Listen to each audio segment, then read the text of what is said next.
il y a 40 ans, la gériatrie a été créée, pas parce qu'on avait anticipé le vieillissement de la population, mais parce que sont arrivés dans les services d'urgence des personnes âgées polypathologiques, souvent atteintes de démence sévère et très dépendantes. Et personne ne savait, voulait ou pouvait s'en occuper. Donc on a créé à distance des CHU, des services de gériatrie, qui étaient d'abord des longs séjours, puis qui sont devenus des moyens séjours, puis des courts séjours, puis toute une filière gériatrique qui, en comptant les EHPAD, correspond à 1,6 fois plus de lits que toutes spécialités confondues, mais on intervient encore trop tard. Alors c'est vrai que la dépendance, il faut s'en occuper, et c'est l'honneur de la gériatrie de l'avoir fait, mais on intervient trop tard pour être vraiment efficace. Était venu me voir il y a quelque temps l'ambassadeur de Chine à Paris, qui avait été nommé par le président Xi pour concevoir le vieillissement. Je lui ai dit, ne faites pas ce qu'on a fait dans les pays occidentaux, d'attendre que les sujets soient dépendants, mais au contraire, agissez plus tôt. Et si on considère le vieillissement comme un escalier où en haut on est robuste, en bas on est dépendant, notre système de santé qui est centré sur les pathologies, il nous amène à dégringoler l'escalier. Une fois qu'on est en bas, on arrive aux urgences, à l'hôpital, puis en EHPAD. Et en EHPAD, on revient aux urgences, ce qui est à la fois un drame humain, un coût économique considérable, et on n'a plus les ressources humaines pour s'en occuper. Donc ce qu'on propose maintenant, c'est agir dès que les personnes sont en haut de l'escalier, regarder quand ils descendent une marche, est-ce que c'est dû à un problème social, un problème médical, un problème environnemental, et voir comment est-ce qu'on peut agir pour continuer à rester en haut de l'escalier. Alors, pourquoi est-ce que de nos jours c'est le bon moment? Nous allons passer environ 30% de notre vie après 60 ans, et nos sociétés n'ont jamais été confrontées à ce phénomène. Ça peut être une chance si on a un vieillissement actif, productif, en bonne santé, une catastrophe si on continue à aller massivement vers la dépendance. On sait d'autre part qu'il est possible d'agir. Alors on a une définition du bien vieillir, et vraiment il faut qu'on fasse tout en fonction de cette définition du bien vieillir, qui est celle de l'OMS. Bien vieillir, c'est garder nos fonctions pour continuer à faire ce qui est important pour chacun d'entre nous. Donc il faut qu'on ait une... Bien vieillir, ce n'est pas ne pas avoir de maladie. À un certain âge, tout le monde a des maladies ou des facteurs de risque importants, mais ce qu'il faut, c'est maintenir nos fonctions pour pouvoir continuer à faire ce qui est important pour chacun d'entre nous. Et ça, c'est essentiel, on doit toujours savoir à l'esprit. Et on sait maintenant que les seniors qui ont 70 ans ont la capacité intrinsèque, c'est-à-dire la somme de ces fonctions, des personnes qui avaient 60 ans il y a à peine 10 ans. Et ça, c'est très important. Les progrès qu'on a eus de la longévité dans le passé, ça a été des progrès qui ont été dus au progrès de la société, au progrès de l'éducation, au chauffage, à l'électricité, à l'assainissement de l'eau. Mais là, on observe des progrès rapides en 10 ans.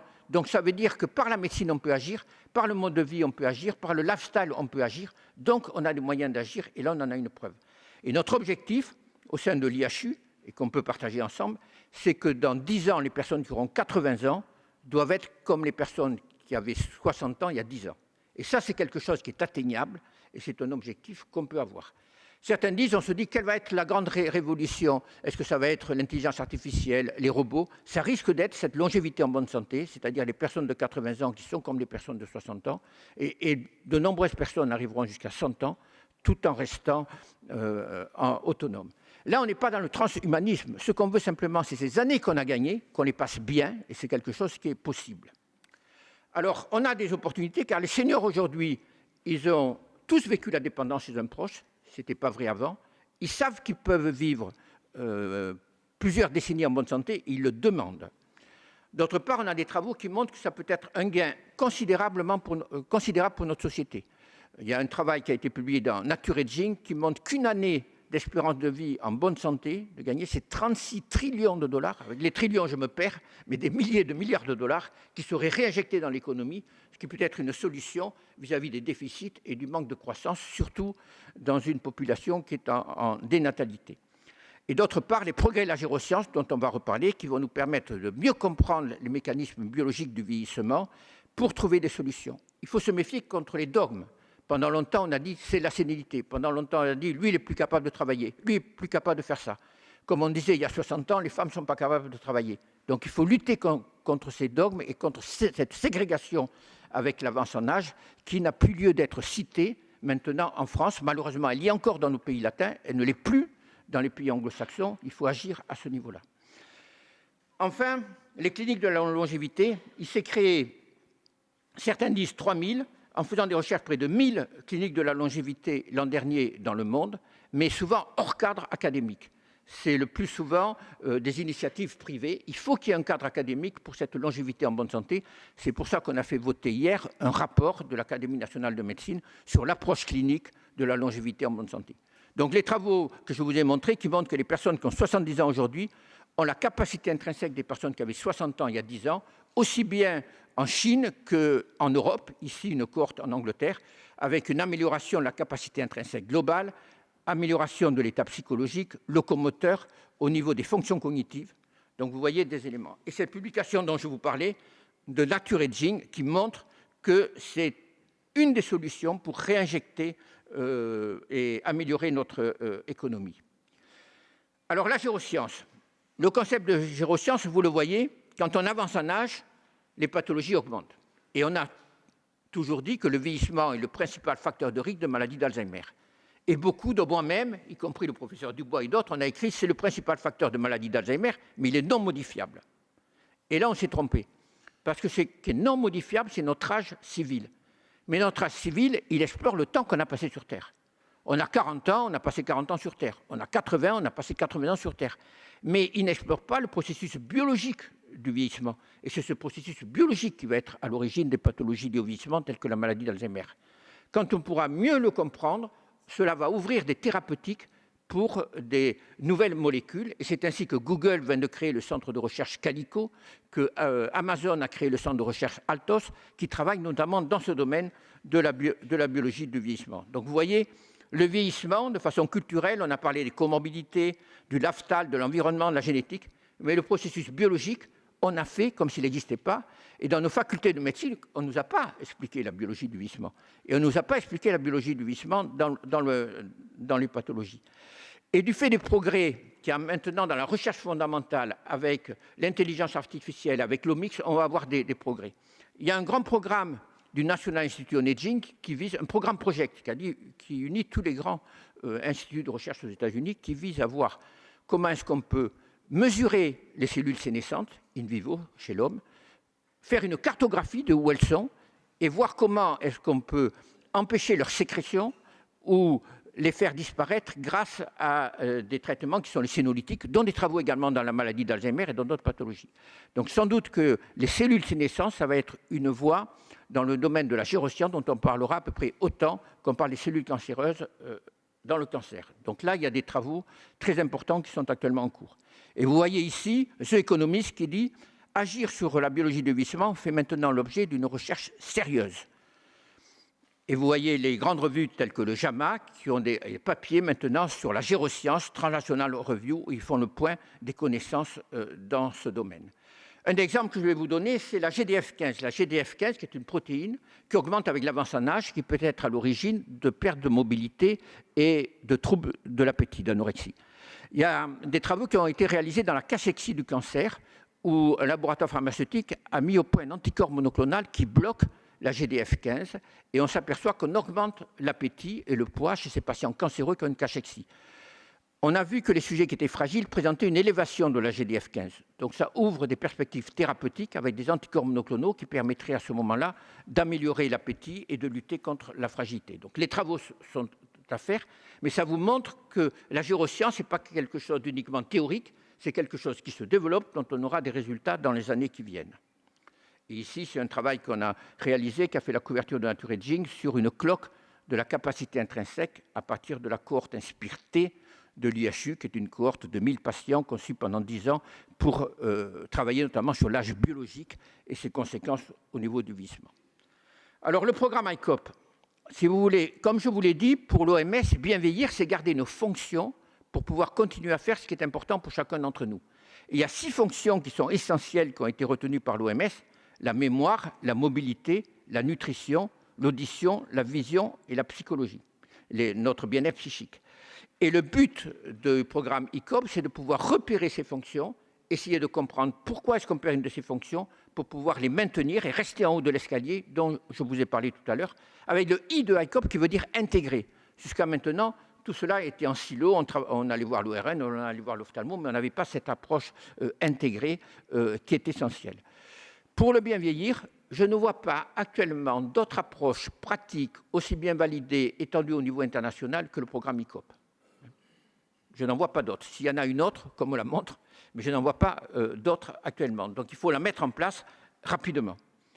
Alors vous voyez ici, c'est un certain nombre de fonctions qui sont faciles, notamment pour l'appétit. Ce qui est important, c'est la perte d'appétit pour la vitalité. Garder un bon appétit quand on vieillit, c'est une bonne chose, bonne source de vitalité. Pour la mobilité, c'est le temps qu'on va mettre pour se lever 5 fois d'une chaise. C'est des marqueurs qu'on doit connaître, comme on connaît notre tension artérielle, notre taux de cholestérol, notre glycémie. On doit pouvoir connaître notre capacité intrinsèque. On peut la mesurer gratuitement avec l'application ICOP Monitor que tout le monde peut télécharger, qu'on soit professionnel de santé ou senior, dès 50 ans. Et on peut ensuite réaliser le télésuivi, de sorte que la médecine digitale va nous aider à pouvoir mettre en place cette médecine de la longévité en bonne santé. Vous voyez des données sur 112 000 personnes, il y en a actuellement près de 130 000, moyenne d'âge 72 ans, 60% de femmes, 48% d'hommes, 17% qui n'ont pas d'anomalie, donc qui sont déjà dans une trajectoire de vieillissement en bonne santé, certaines qui ont quelques alertes, il faut essayer de comprendre pourquoi. Là, c'est les alertes, elles ne seront pas toutes validées, ou des fois elles sont connues au niveau de la mobilité, au niveau du bien-être psychique, de la nutrition. Ça, c'est 16% des personnes qui perdent du poids sans qu'on le voie. Et donc, ICOP permettra de le voir et de référer aux spécialistes les patients au bon moment, suffisamment tôt. Donc, ICOP, souvent on se dit, ça va entraîner trop de patients dans les consultations. Si on regarde dans les consultations, on a des patients qui prennent rendez-vous qui ne viennent pas, on a des patients qui viennent toujours pour la même chose, il y a des patients qui viennent trop tard, et donc il y en a qu'à peu près un tiers qui viennent au bon moment. Et ça nous permet d'augmenter le bon patient au bon moment à son médecin traitant. Et vous voyez ici l'auto-évaluation qui se développe. On est à plus de 25% d'auto-évaluation. On a les références scientifiques des publications dans le Lancet Longévité, la Société américaine de gériatrie qui a repris les travaux avec ICOP Monitor. Et vous voyez cet aspect intégré. Plus vous avez d'anomalies, ici en C3, les gens qui ont 3 alertes au niveau d'ICOP, le risque vraiment de devenir dépendant et de perdre l'autonomie est très important. Donc il faut agir vite. La capacité intrinsèque est est un élément plus prédictif de perte d'autonomie, de fragilité, de morbidité, de mortalité que les pathologies. Et ici, on peut calculer le score composite de la capacité intrinsèque. Vous connaissez tous les courbes de croissance chez les enfants. On peut avoir des courbes du bien vieillir. Donc cela a été publié dans Nature Aging à partir toujours de la cohorte Inspire-T et des travaux qu'on a dans Inspire-Care. Donc, vous voyez, quand vous êtes les hommes ou les femmes, quand vous êtes dans le 50e percentile, on a un vieillissement qu'on va dire usuel. On est au-dessus, on est dans le bien vieillir. On est en dessous, par contre, on a plus de risque d'autonomie. Donc, il faudrait que tous, on puisse connaître notre score global de capacité intrinsèque, c'est-à-dire le résultat de votre vue, de votre audition, de votre mémoire, de votre bien-être psychique, de votre nutrition, de votre mobilité, ce qu'on ne connaît pas, mais qu'on peut connaître là avec l'application et le programme ICOP et suivre où on en est avec le temps. Et ça, c'est quelque chose qui nous semble extrêmement important. Toutes les formations sont en ligne, donc on peut aller très vite.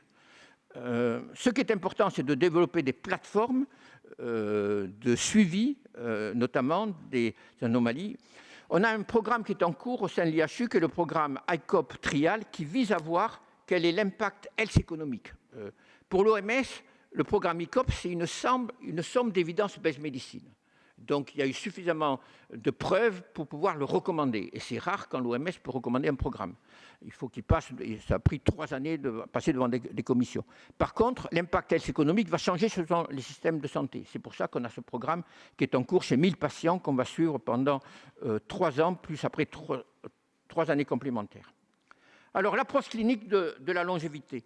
Je vais terminer sur ces quelques diapositives. C'est un rapport qu'on a présenté avec le professeur Laurent Ballardy hier, ici, à l'Académie nationale de médecine. C'est le résultat des travaux entre l'Académie nationale de médecine, l'IHU Health Edge, le National Institute on Aging, avec Lucio Ferrucci, qui en est le directeur, qui doit venir nous rejoindre au sein de l'IHU au mois de juin, le Buck Institute, avec les équipes de John Newman et d'Éric Vertin, et un certain nombre d'universités dans le monde. Et le but, je vous ai dit qu'il y a des milliers de cliniques qui se créent, mais surtout dans la sphère commerciale, ce qu'il nous faut, c'est une référence académique. et notamment qu'est-ce qui est raisonnable et nécessaire de faire pour acquérir une longévité en bonne santé et accessible au plus grand nombre, pas simplement à un certain nombre de personnes qui peuvent se l'offrir. Et donc, on pense qu'il faut intervenir dès 50 ans. Pourquoi ? Parce qu'avant, c'est sûr qu'il faut s'occuper de sa santé à tout âge. Mais avant, les personnes sont moins motivées qu'à 50 ans. Et si on veut faire la prévention, il faut qu'il y ait une motivation. Et la motivation, elle est forte à partir de 50 ans. Les gens s'aperçoivent que la vie passe vite, et plus vite qu'ils ne pensaient, et ils sont intéressés pour garder une longévité en bonne santé. Et d'autre part, c'est à 50 ans, vous le voyez ici, qu'il y a une cassure avec l'apparition des pathologies liées avec l'avance en âge, et qu'il y a également cette perte de fonction qui débute dès 50 ans. On commence à perdre la vue entre 40 et 50 ans, vous l'observez tous. La mémoire et l'audition commencent à baisser entre 50 et 60. La vitalité et la mobilité entre 60 et 70 ans, puis tout s'accélère. Donc notre but, c'est d'avoir un maximum de réserve et de diminuer cette accélération. Et si la médecine va dans ce sens, on peut y arriver, la médecine avec tout ce qu'il y a autour, le social et l'environnemental. Donc nos recommandations qui ont été validées hier dans cette académie, c'est 1. Maintenir la capacité intrinsèque à l'aide d'outils digitaux et d'une approche intégrée. Donc là, on a les moyens, il y a une généralisation en France. Mais la généralisation, il ne faut pas attendre qu'on nous dise de faire les choses. Il faut chacun agir là où on y arrive. Ce n'est pas le gouvernement qui va dire faites ça, faites ça. Si ça marchait, il le saurait. Ce qui marche, c'est que chacun, on puisse adapter.